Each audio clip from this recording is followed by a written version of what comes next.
ओम सिंहस्था शशिशेखरामर्कत प्राख्यैश्चतुर्भिर्भुजैः शंखं चक्रधनुस्सरांश्च ददति नेत्रैस्त्रिभिर्शोभिता आमुक्तांगघार कंकणरण कांचीरण्णुपुरा दुर्गा दुर्गतिहारिणी भवतु नो रत्नोलसत्कुण्डला शरणागत दीनार्थ परित्राण परायणे सर्वस्यार्ति हरे देवी नारायणी नमोस्तुते। नमस्कार, स्वागत है आपका आचार्य वाणी में। मैं आचार्य डॉक्टर विक्रमादित्य आपके साथ हूँ। आज का विषय हम बात करने जा रहे हैं कर्क राशि, चंद्र प्रधान कर्क राशि वालों की। कर्क राशि वालों के लिए मार्च का अंतिम समय ग्रहों का योगायोग क्या कुछ करेगा। मार्च का समय जो है बहुत सारे परिवर्तनों को लेकर आया, बहुत सारे नए युद्ध आरंभ करवा दिए, कहीं ना कहीं दुविधा उत्पन्न करने की योग बना दी। और ये मार्च के बाद जिस प्रकार का ग्रहों का योग आगे चलने वाला है वो उन दुविधाओं में और ज़्यादा व्यक्ति को फंसा सकता है। इसलिए सही चीज़ का चुनाव करने की ज़रूरत है। इस बात का ध्यान कर लें। हमारे जीवन में जो कष्ट आते हैं वो कहीं ना कहीं हमारी गलत मार्ग पर चलने के कारण से आते हैं, और उनको ठीक जो कर सकता है वो परमात्मा की कृपा ही कर सकती है। उस कृपा को प्राप्त करने के दिन चल रहे हैं, समझ लीजिए। उससे वंचित हुए तो फिर कष्ट में फंस सकते हैं। इस बात को ध्यान रख लेना चाहिए। ग्रह नक्षत्रों का योगायोग यदि समझें तो इस वक्त आपके ग्रह कुछ जागने वाले हैं, कई सही दिशा प्राप्त करने वाले हैं। मंगल का उदय होने का योग बन रहा है जो पिछले 5.5 महीने से चल रहे थे, और उसके कारण से एक विचित्र प्रभाव आपके जीवन में होने वाला है कि आप अपने अनुभव को ज़्यादा बखान करने वाले हैं, और आप उसको बखान करेंगे और कहीं ना कहीं उसमें, इसलिए कोशिश ये करें वो शिक्षा अपने आप को लेने का प्रयास करें, दुनिया को उतना देने का प्रयास करें। इस वक्त बुध का मार्गी होना आपकी राशि के दृष्टिकोण से आपकी गति को तेज करता दिखाई दे रहा है, और वो गति तेज कर आप उसको निकल भी सकते हैं, कष्टों से निकलने का योग बना सकते हैं। इस वक्त शुक्र का एक विशेष परिवर्तन का योग होता दिखाई दे रहा है, जो दुनिया को आपकी तरफ, अपनी तरफ आप आकर्षित करने का योग बना सकते हैं, और उनसे विशेष तौर पर लाभ लेने का योग बना सकते हैं। इस वक्त ग्रह जो जिस परिवर्तन की तरफ जा रहे हैं, लोग आपकी तरफ अट्रैक्ट होंगे ही। लोगों आपको आकर्षित करने की एक अद्भुत शक्ति, कला आपके अंदर उदय होने का योग बनता दिखाई दे रहा है। बस उस पर आपको पदार्पण करने की ज़रूरत है। सही दिशा को समझने की आवश्यकता है। यही गणनाओं को यदि आप समझ लिया तो इस समय का सदुपयोग आप बहुत बढ़िया से कर सकते हैं। इस समय क्या कुछ करना है, कौन सी दिशा आपको कैसी रहेगी, वो सब आप समझ लीजिए। सबसे पहले हम बात कर लेते हैं 21 तारीख की, शनिवार का अवसर, तृतीया तिथि विद्यमान है, और ग्रह नक्षत्रों के दृष्टिकोण से ग्रहों का योगायोग चल रहा है जो वो आपको सही मेहनत करवा रहा है। मेहनत से भागना नहीं है, बस इस बात का ध्यान रखना है। कई बार क्या होता है, अननेसेसरी जितने भी लोग होते हैं वो मेहनत से भागते हैं। अब मेहनत से भागोगे तो लाभ नहीं होगा, मेहनत से ही काम बनेगा। इस वक्त आप ध्यान कर लीजिए, बैठे बैठे कुछ नहीं मिलने वाला। बैठे रहोगे तो समय निकल जाएगा, और फिर सोचोगे समय बिल्कुल अच्छा था, हमने ये काम कर लिया होता तो बहुत ठीक होता। तो यही सोच विचार, यही समझा रहे हैं ग्रह कि इस वक्त बैठने का नहीं, कार्य करने, पूर्ण करने का दिन है, तो उसको करने का प्रयास कर लीजिए। 2-3 दिन आपके लिए बहुत कल्याणकारी हैं। इस दिन बुद्ध मार्गी होने जा रहे हैं, और ये बुद्ध मार्गी होकर आपकी गति को बहुत तेज कर सकते हैं। इस गति का उपयोग, लाभ लेने का आपको प्रयास करना चाहिए। मंगल अस्त है, थोड़ी मंगल को शक्ति दो, कोशिशें करो। शनिवार का दिवस है, हनुमान जी की थोड़ा आराधना कर लो, वो कल्याणकारी होगा। गणगौर है इस दिन, विघ्नों को दूर करने वाले गौरी गणेश का स्तवन करना चाहिए। मत्स्य जयंती है इस दिन, मत्स्य के रूप में भगवान का अवतरण हुआ। निश्चितता हुई संसार में कि रक्षा करने वाला कोई ना कोई है, और समय पर आ जाएगा। ये दिवस इस बात को प्रशस्त करता है कि विश्वास कायम रखो, विश्वास बनाए रखो, विश्वास मत टूटने दो। जो तीसरा दिन नवरात्र का होता है वो चंद्रघंटा की आराधना करने का होता है, विजय का आशीर्वाद प्राप्त करने का होता है। तो माँ भगवती का सुंदर लाल वस्त्रों से स्वागत करें, हलवे का उनको भोग लगाएं, देखिए कृपा बनेगी। 22 तारीख शनिवार का, रविवार का अवसर, चतुर्थी तिथि विद्यमान है। भद्रा का योग साथ में बन रहा है, कुष्मांडा जी का आराधना का अवसर रहता है। और ग्रह नक्षत्र के दृष्टिकोण से आपकी दिशा सही है, बस सोचने के नहीं, कर्म करने की ज़रूरत है। चंद्रमा प्रधान कर्क राशि वालों के लिए मन थोड़ा चंचल है, बोल पता नहीं क्या कह देते हैं, शायद उतना कर नहीं पा रहे हैं। इन दिनों आपके साथ समस्या यही चल रही है कि हम ये कर लेंगे, हम वो कर लेंगे, हम ये भी पूरा कर लेंगे, शायद उतनी मेहनत हो नहीं पा रही है। और इस दिन आपकी राशि में दृष्टिकोण से है अपने पूर्व जो आघात हैं उनको भूलने का है। पूर्व में कई बार क्या होता है कि हमने मेहनत करी होती है, चीज़ें हमें मिली नहीं, तो फिर उसके बाद हम बैठ जाते हैं। अरे दिन सही है भाई, चलो प्राप्त कर लो, ऐसा योग बना हुआ है आपकी राशि में। माँ भगवती कुष्मांडा का ध्यान करें, विघ्नों को हरने वाली भगवती हैं, ज्ञान का उदय करने वाली देवी हैं। तो माँ भगवती कुष्मांडा का स्तवन करके चीज़ों को ठीक करें। या देवी सर्वभूतेषु भ्रांति रूपेण संस्थिता नमस्तस्यै नमस्तस्यै नमो नमः, इस मंत्र का स्तवन कीजिए, कल्याण होगा। 23 तारीख सोमवार का अवसर, पंचमी तिथि विद्यमान, श्री पंचमी का दिवस है, स्कंद माता की आराधना का दिवस है और मन का स्वामी, आपकी राशि का स्वामी उच्च का होने जा रहा है, लाभ देने की गारंटी लेकर दे रहा है। तो ध्यान रखना, बड़ों का सम्मान करते हुए यदि लाभ की शंका में आगे बढ़ोगे तो बहुत सुंदर आयुग आपके लिए बनेगा। इस दिन विशेष तौर पर आपकी राशि के दृष्टिकोण से आपको सफ़ेद चीज़ों का दान करना चाहिए। कमल के पुष्पों से बने हुए कमल के गट्टे जो होते हैं, उन गट्टों का खीर बनाकर भोग लगाने का प्रयास कीजिए। सर्वार्थ सिद्ध योग आपके लिए कल्याणकारी योग बनाएगा। माँ भगवती स्कंद माता का आशीर्वाद आपको मिलेगा। 24 तारीख का दिन मंगलवार का अवसर है, छठा नवरात्रा है और विशेष तौर पर षष्ठी भगवती का आराधना करने का अवसर है, भगवती कात्यायनी देवी की आराधना करने का अवसर है। ग्रह कई मामलों में आपके अनुकूल चलते दिखाई दे रहे हैं, लेकिन थोड़ा सा मंगल अस्त होने के कारण से सही दिशा नहीं मिल रही है, थोड़े दिग्भ्रमित हो रखे हैं, तो मंगल को थोड़ा बल देने की आवश्यकता है। बहुत जल्दी मंगल उदय होंगे और फिर आपके वर्चस्व को जो आप बोलेंगे ना, फिर आप उसके आगे कोई बोल नहीं पाएगा आपकी राशि के दृष्टिकोण से। इस वक्त क्या होता है, वो पुरानी कहावत है, दबी बिल्ली चूहों से कान कटवाए, और ये स्थिति आपके साथ 4-5 महीने रही होगी। कि क्या होता है कि छोटे छोटे भी आपको सीख दे के चल देते हैं, जो पहले सीख लेने आपके पास आते थे, लेकिन वो समय बहुत जल्दी पलट के आने वाला है। या थोड़ा सा मंगल को बल दो, मंगलवार का अवसर है, भगवती का सुंदर स्तवन करने का अवसर है, उसको भी कर लीजिए। भगवती कात्यायनी की आराधना भी कीजिए और थोड़ा मंगलवार के दिन भगवती का आराधना भी, हनुमान जी की आराधना कर लो, मंगल को शक्ति मिलेगी और चीज़ें आपकी ठीक होंगी। 24 तारीख को मंगलवार भी पड़ रहा है और साथ साथ नवरात्र का छठा दिवस भी है। ऐसे शुभ योग में मंगल जब अस्त चल रहे हैं और मंगल शनि के साथ अजीत सा एक योग बनाने को भी आने वाले टाइम में हमें तैयार होने वाले हैं, तो इसलिए आपको पहले से ही पुण्यों का अकाउंट तैयार कर लेना चाहिए।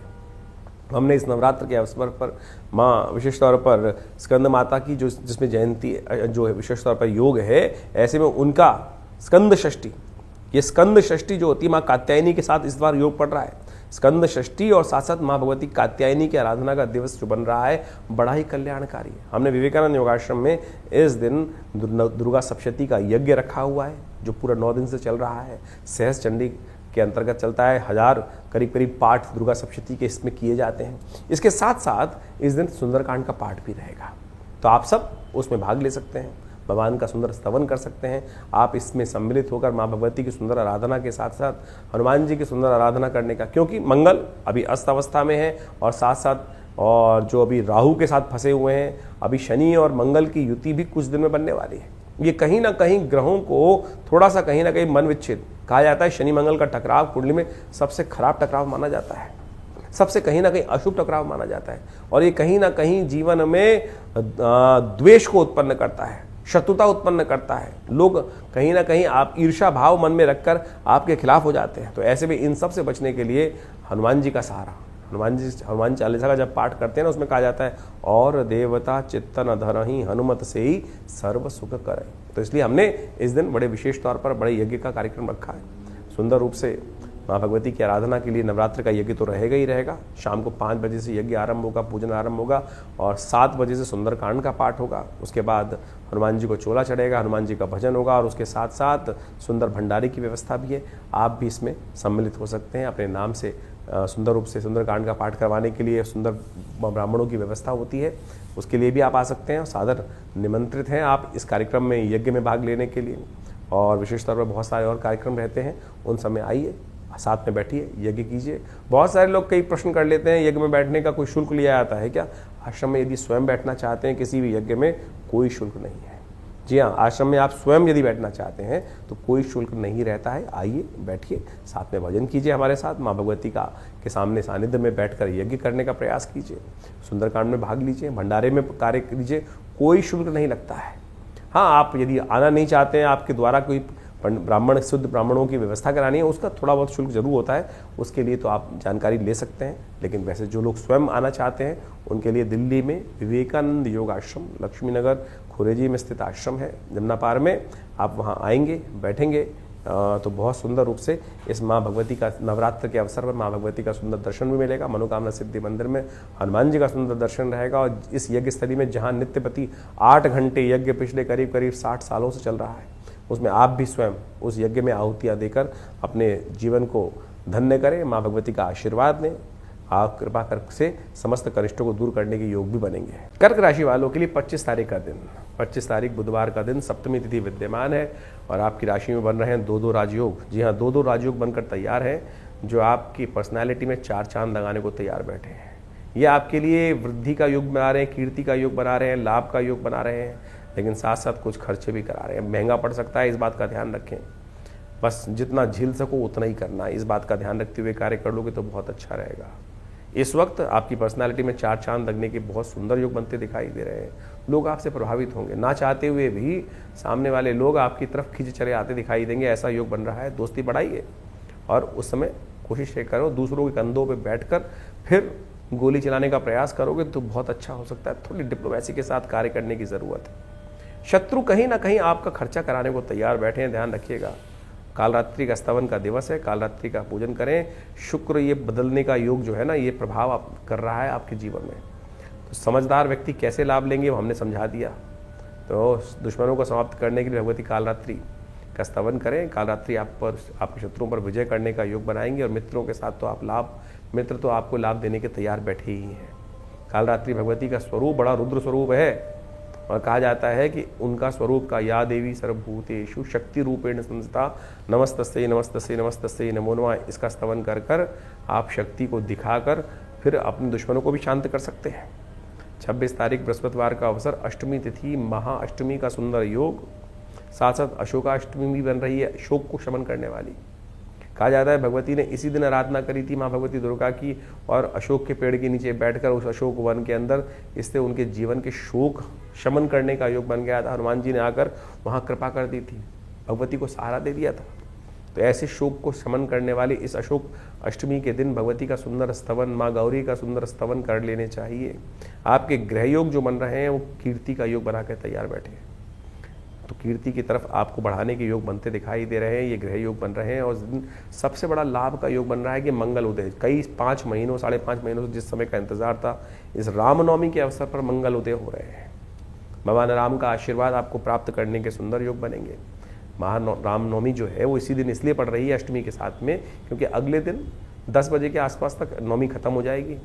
तो उदय तिथि होते हुए भी करीब मध्याह्न काल में नवमी नहीं होने के कारण से अष्टमी के दिन ही रामनवमी का सुंदर पर्व मनाया जाएगा। भगवान का सुंदर स्तवन करें। अंशुल साया कहा जाता है इसको, कि जो भी कार्य करना चाहो उसको पूर्ण कर सकते हो, बिना सोचे समझे मुहूर्त बना सकते हो। ऐसा सुंदर योग अन्नपूर्णा जयंती के साथ में आया है, तो माँ भगवती का सुंदर स्तवन करें। ग्रह योग आपकी राशि में जो खेल कर रहे हैं वो भी आपने समझ लिया है। सुंदर रूप से दुर्गा जी की आराधना करें, राम जी का आशीर्वाद लें, कल्याण होगा। 27 तारीख शुक्रवार का अवसर, नवमी तिथि, महानवमी का सुंदर अवसर। ग्रह परिवर्तन के साथ आपकी राशि में जहाँ विद्यमान हो रहे हैं वो सुबह सुबह आपके लिए चीज़ों को प्रशस्त करने का योग बना रहे हैं। इस नवमी में रहते रहते चंद्रमा आपके घर आ रहे हैं और मन का स्वामी आपके घर में आकर बैठ जाएगा। वो आपके लिए नया उदय करेगा, नया आशीर्वाद देने का योग बनाएगा। इस दिन कन्या पूजन जरूर करना भाई। महानवमी का सुंदर पूजन कर कर भगवती दुर्गा का प्रसाद ग्रहण करने की रात्रि है, ये महारात्रि स्तवन की रात्रि है। तो इस दिन सुंदर रूप से भगवती का स्तवन करें, कृपा के योग बनेंगे। माँ भगवती कृपा से बहुत कष्टों को दूर करने का योग बड़े सुंदर रूप से आपके लिए विद्यमान रहेगा। तो भगवती का सुंदर स्तवन किस प्रकार से करना है वो भी जान लीजिए। 27 तारीख को महानवमी का सुंदर पर्व है।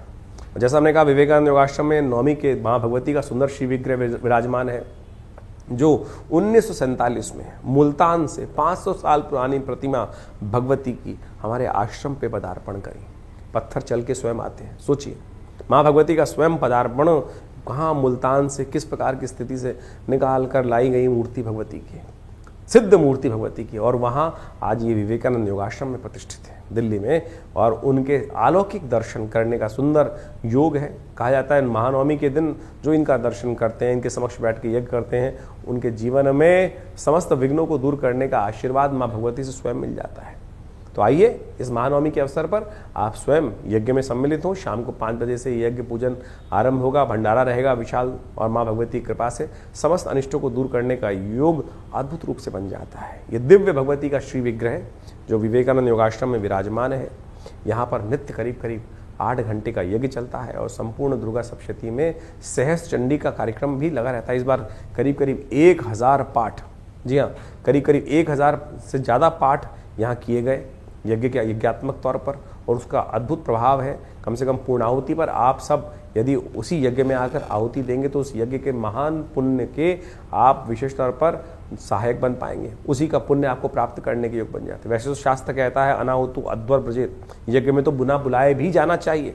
हम तो आपको सादर आमंत्रित कर रहे हैं माँ भगवती के इस सुंदर कार्यक्रम में, जिसमें माँ भगवती का सुंदर दर्शन भी आपको मिलेगा और यज्ञ में सम्मिलित होने का अवसर मिल रहा है। दुर्गा सप्तशती के संपूर्ण 700 मंत्रों का यज्ञ पूर्ण रूप से जो पूर्ण नवरात्र चला है उसमें कम से कम पूर्णाहुति के दिन पर आप सब परिवार अवश्य बैठने का प्रयास कीजिए। माँ भगवती का एक बार हल्का सानिध्य लेने का प्रयास तो कीजिए और देखिएगा माँ भगवती की कृपा से अपने आप ऐसी ऐसी घटनाएं हमने आश्रम में देखी हैं जो अद्भुत रूप से कही जाती हैं। आप मान के चले माँ भगवती की कृपा से कैसे कैसे कष्ट लोगों के जीवन में दूर हुए हैं। आप सब उनके अनुभव भी यहाँ साझा कर सकते हैं, आके देख सकते हैं। उनके दर्शन स्वयं ही सब कुछ कहते हैं। आपको कहने की आवश्यकता, किसी को जब बहुत ज़्यादा कहने की आवश्यकता नहीं पड़ेगी, लेकिन माँ भगवती का प्रताप गाने का योग है।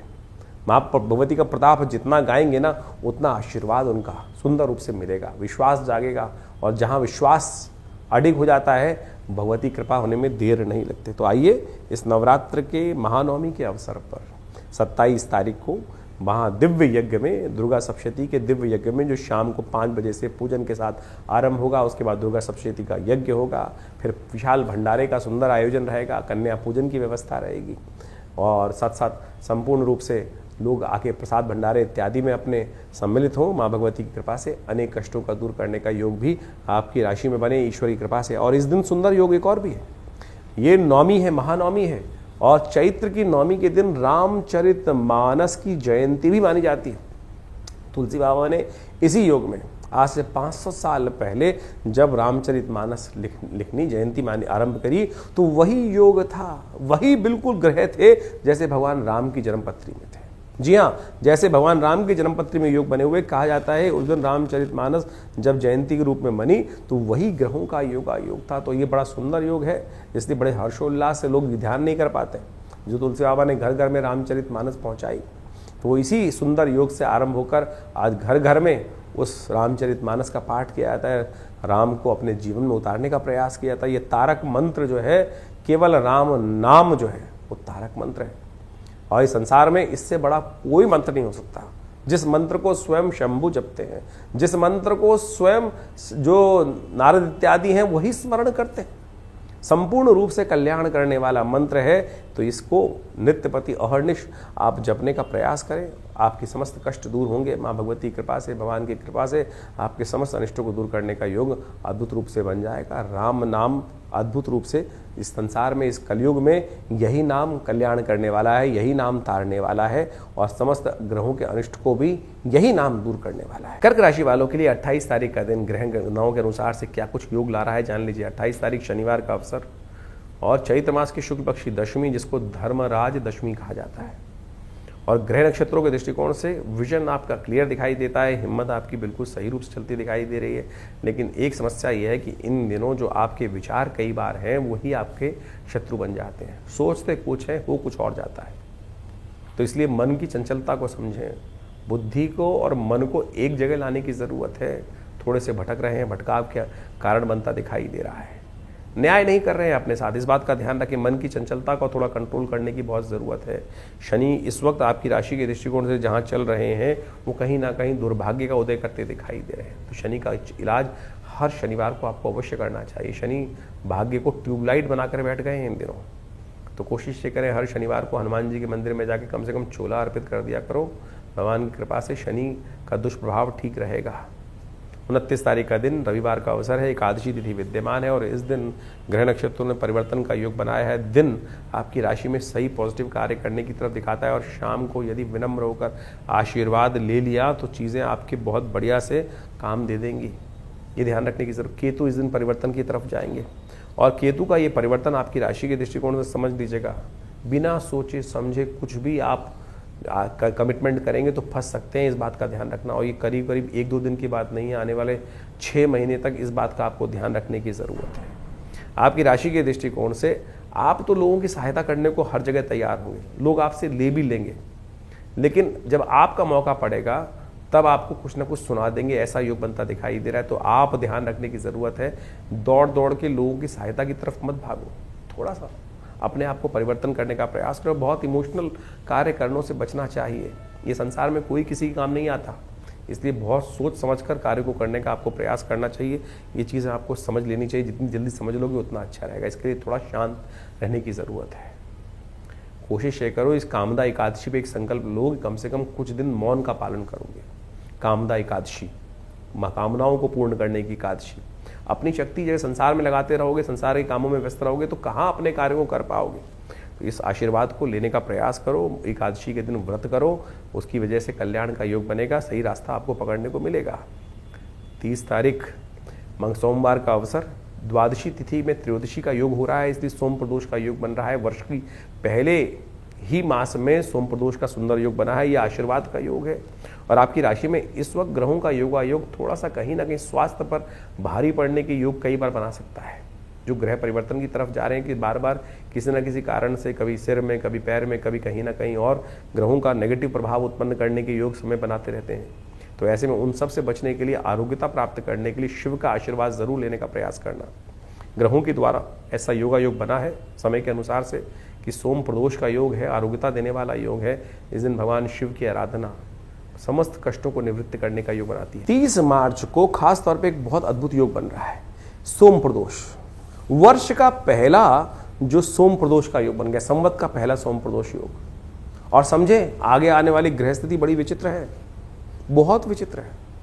इसमें क्या होने वाला है विशेष तौर पर ध्यान रखो। इस समय में शनि मंगल के टकराव की स्थिति बन के तैयार होने वाली है। उपद्रव के योग कहीं ना कहीं बनने वाले हैं। स्वास्थ्य पर कहीं ना कहीं विश्व के दृष्टिकोण से ये युद्ध के प्रभाव से कहीं ना कहीं भयंकर योग बन सकता है। और इस वक्त रुद्र का नाम का जो संवत आरंभ हो गया है वो कहीं ना कहीं प्रलयंकारी है। इस बात को आपको कहीं ना कहीं नजरअंदाज नहीं करना चाहिए। विस्फोटक योग बन रहा है, और तो और कई प्रकार की बीमारियां भी, कई प्रकार के विस्फोट भी, कहीं ना कहीं बड़े हमलों का योग भी बनता दिखाई दे रहा है। और ये कहीं ना कहीं बड़े भयंकर विस्फोटों का योग भी कहीं ना कहीं विश्व में उत्पन्न कर सकता है। राज्यों में द्वेष उत्पन्न करने का योग कहीं ना कहीं बना सकता है। ऐसे में सबका स्वास्थ्य ठीक रहे, माँ भगवान शंकर की कृपा और हमारे जो कर्म है उसके अनुसार से हमें प्रभाव प्राप्त होता है। शास्त्र कहता है भावी मेट सके त्रिपुरारी। हाँ, भगवान शंकर की कृपा से हमारे द्वारा कहीं ना कोई दुष्कर्म हो जाते हैं, उनको भी भगवान शंकर मेट देते हैं। मार्कंडे के जीवन में आयु नहीं थी, भगवान शंकर की कृपा से ही, जब भगवान शंकर की कृपा हुई तभी वो आयुष्मान योग बना उनके लिए, तभी वो अमर हुए। अश्वत्थामा बलिर्व्यास हनुमानश्च विभीषण कृपा परशुरामस्य मार्कंडे च अष्टमा। ये भगवान शंकर की कृपा से ही मार्कंडे अजर अमर हो गए। तो आप भी इस दिन सुंदर, इस वर्ष के पहले प्रदोष पर, सोम प्रदोष पर कोशिश करें भगवान शंकर का स्तवन करें। हम विवेकानंद योगाश्रम में इस सुंदर तिथि पर रुद्राभिषेक का सुंदर कार्यक्रम रख रहे हैं। शाम को एक कार्यक्रम रहेगा रुद्राभिषेक का, तो आप स्वयं इसमें भाग लें, इसमें स्वयं में बैठें, रुद्राभिषेक पे बैठ सकते हैं। भगवान शंकर का रुद्र अष्टाध्यायी के द्वारा सुंदर रूप से पाठ रहेगा। माँ भगवान की कृपा से समस्त अनिष्टों को दूर करने का योग रहेगा। साथ साथ में रुद्र यज्ञ भी इसमें रखा जाएगा। तो आप सब इसमें सुंदर रूप से, दिव्य रूप से सम्मिलित हो। माँ भगवान की कृपा से अनेक कष्टों को दूर करने का योग भगवान के इस आशीर्वाद, इस अनुष्ठान से अवश्य प्राप्त होने के योग बन जाते हैं। और प्रदोष का समय शाम का रहता है, दोष रहित, समस्त अनिष्टों को दूर करने वाला। कहा जाता है भगवान शंकर पार्वती के साथ, गणों के साथ त्रिशूल लेकर पूरे संसार का भ्रमण करते हैं। और जो उस प्रदोष काल में, प्रदोष काल कब होता है? प्रदोष काल होता है विशेष तौर पर जब दो संधि समय आपस में मिल रहे हों।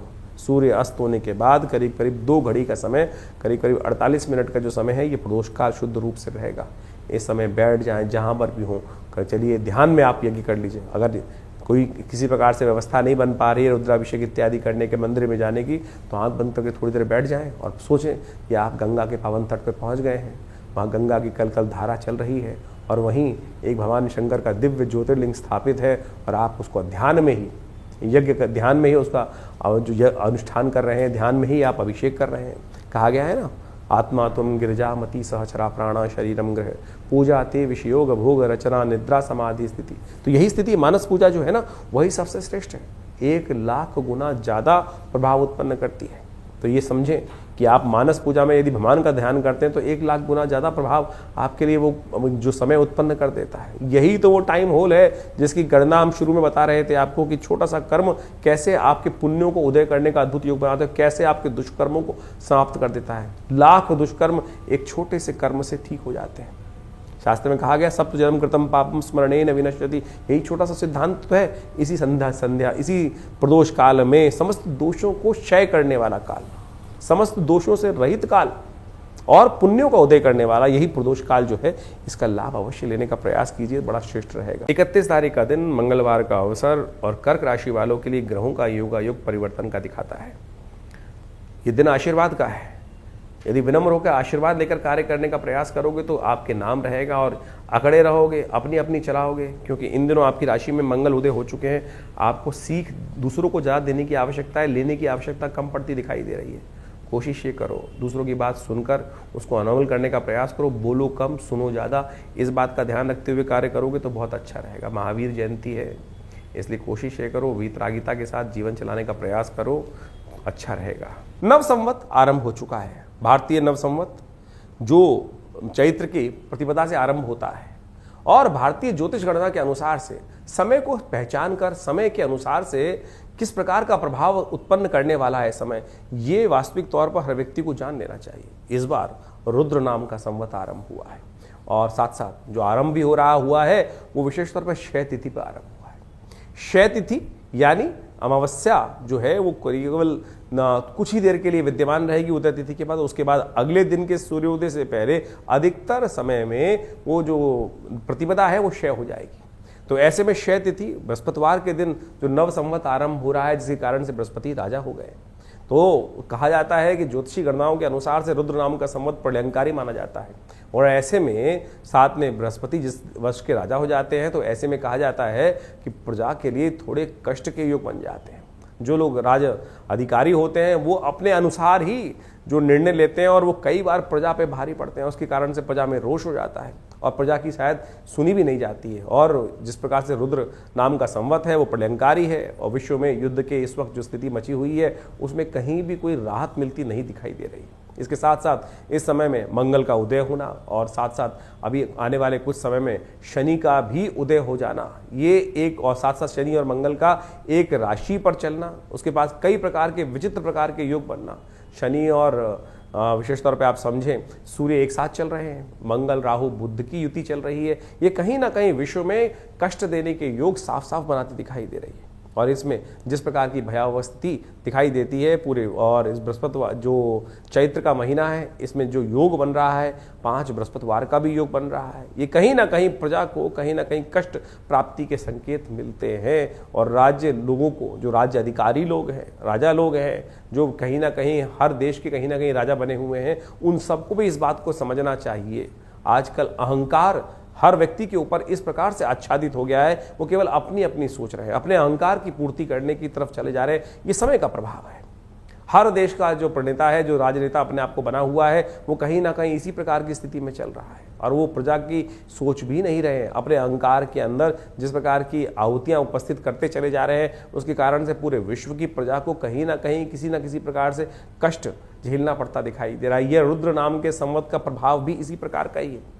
और ये जो इस पूरे वर्ष में ऐसा योग बनाता है कि कहीं ना कहीं पूरे विश्व वर्ष भर इसी प्रकार की घटनाएं कहीं ना कहीं चलती रहेंगी और कहीं ना कहीं अस्त इत्यादि वाहनों की दुर्घटनाओं का योग भी इस बार बनता दिखाई दे रहा है। तो इस के अनुसार से अपने भविष्य को अच्छे समझते हुए कार्य करने का प्रयास करना चाहिए। अभी आपने ज्योतिष गणनाओं के अनुसार से आपकी राशि के अनुसार से उसका क्या प्रभाव है ये तो समझा ही समझा, लेकिन साथ साथ पूरे विश्व में जनमानस में जो एक वर्ष का और राजा का, वर्ष के राजा का प्रभाव क्या है वो भी ज्योतिष गणनाओं के अनुसार, शास्त्र के अनुसार से जो बताया गया वो आपने समझा। लेकिन इन सब में परिवर्तन करना आपके कर्मानुसार है।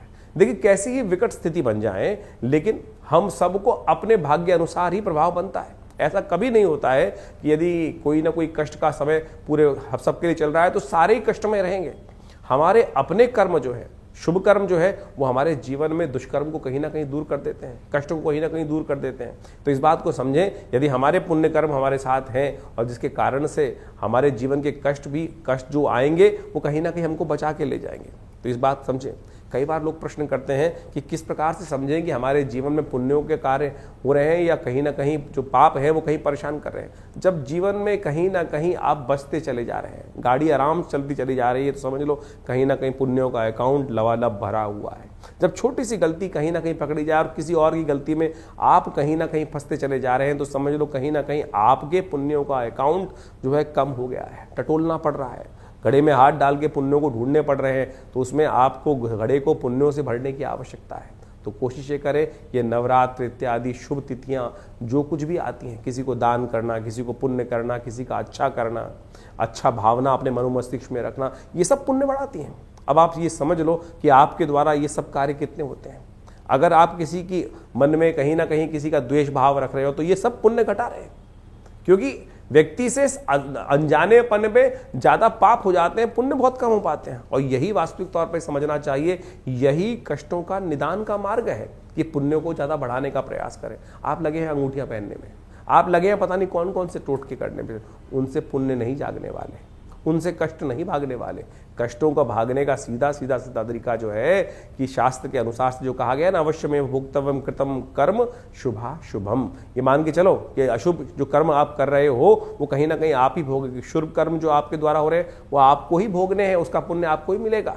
तो इसलिए कोशिशें करें, किसी गरीब व्यक्ति की सेवा, किसी को अन्न का दान, कहीं ना कहीं किसी की सेवा किसी प्रकार से हो जाए, मन से पवित्र भाव से सोच लेना, वही पुण्य को बढ़ाने वाला है। तो इस प्रकार से जो कुछ शास्त्र के दृष्टिकोण से हम समय समय पर कई प्रकार के पुण्य कार्य करने के लिए आपको समझाते रहते हैं, उद्धृत करते रहते हैं, चाहे वो यज्ञ इत्यादि हो, चाहे गौ सेवा का कार्य हो, चाहे वो किसी बीमार की सेवा करने का कार्य हो, किसी को दवाई देने का कार्य हो, किसी का विवाह में सहयोग करने का कार्य हो। यही वास्तविक तौर पर आपको जो सेवा भाव से रखना है, मन में सरलता रखनी है, मन में किसी के प्रति राग द्वेष नहीं रखना है, यही आप यदि समझ लो तभी पुण्य जागेंगे, तो तभी कष्टों से रक्षा होने का कोई ना कोई मार्ग बचेगा।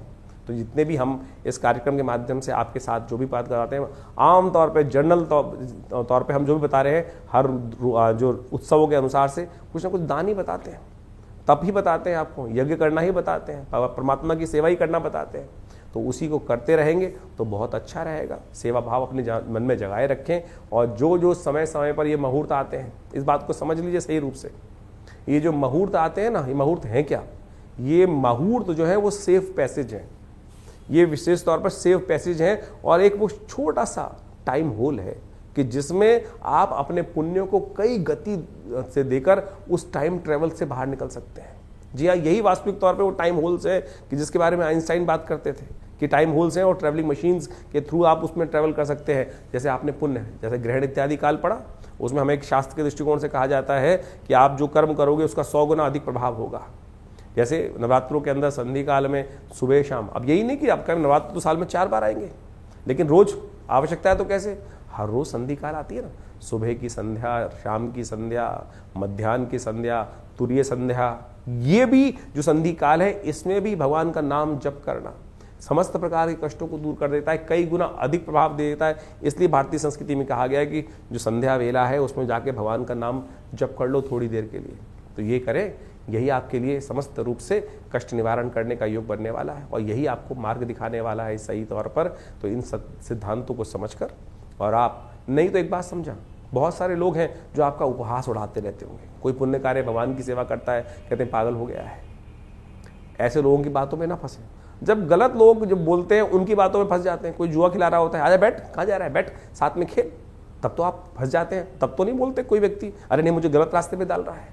लेकिन जब पुण्य कार्य कर रहा होता है तो वो तो एक बार बोल के छोड़ देता है, अरे सब कुछ नहीं होने वाला, और आप उस मान को अपने लिख के रख लेते हैं, हाँ कुछ नहीं होने वाला है। जब कोई गलत कार्य की तरफ, किसी गलत रास्ते पर बिठाता है आपको, तब आप नहीं सोचते हैं कि नहीं गलत रास्ता है, तब तो आनंद आ रहा होता है। बस यही है पुण्य और पाप। तो इसको समझकर कार्य करने का प्रयास करो, यही आपकी रक्षा करेगा। और बाकी में जितने धंधे वाले बैठे हैं, चाहे घंटी बजवा ले हैं, चाहे कुछ और बजा रहे हैं, चाहे कुछ और बेचकर आपको कुछ ना कुछ पहनाने की बात कर रहे हैं, उन सब से कुछ नहीं होने वाला। तो इसलिए अपने समय को समझो, समय के अनुसार से कार्य करो। शास्त्र में, पुराणों में, वेदों में इत्यादि समस्त ग्रंथों में कथा के माध्यम से यही सत्य को निवारण करने का रास्ता बताया गया कि सेवा भरो, मनोरभवो, सेवा कार्य करने का प्रयास करो, यही वास्तविक तौर पर निदान का मार्ग है। तो इसको समझ लिया तो बहुत सुंदर आपके लिए कल्याण का मार्ग बन जाएगा। और समय समय पे अपने समय को पहचानते हुए आगे चलना चाहिए। ज्योतिष विज्ञान वही माध्यम है कि ज्योतिष की गणनाएं किस प्रकार से क्या खेल रखने जा रही हैं। तो अब शनि का जो उदय होने जा रहा है, आपकी राशि के अनुसार से क्या उसका प्रभाव है वो हमने आपको समझा दिया। मंगल का उदय होने से क्या प्रभाव पड़ेगा वो भी हम अपने दिन पर दिन जो ग्रहों का योगायोग है वो भी हमने आपको समझाने का प्रयास किया। तो बुद्धिमान बनकर इन समस्त चीज़ों को समझकर अपने जीवन में कार्यों को शुभ करने की तरफ अग्रसित होंगे तो बहुत कल्याण का मार्ग प्रशस्त होगा। आपका कल्याण हो, ईश्वर के प्रति आपके मन में भावना सद्भावना हमेशा जागी रहे, यही आप सबको आशीर्वाद। और बहुत सारे कार्यक्रम हमारे आश्रम पे समय समय पर इस समय में रहेंगे। नवरात्रों का यज्ञ भी रहेगा, उसके बाद हनुमान जयंती का कार्यक्रम है वो भी रहेगा, और बहुत सारे सेवा भाव, गौ सेवा इत्यादि, यज्ञ इत्यादि, भंडारे इत्यादि में समय समय पर कार्य चलते रहते हैं। आप उनके साथ अपने आप को जोड़ने का प्रयास कीजिए। और बहुत बड़ा हॉस्पिटल भी है दिल्ली में, विवेकानंद योगाश्रम, जिसमें लोगों की जनमानस की सेवा करने के लिए बहुत सारे कार्य भी किए जा रहे हैं। आप उसमें जुड़ सकते हैं। धन्यवाद, नमस्कार।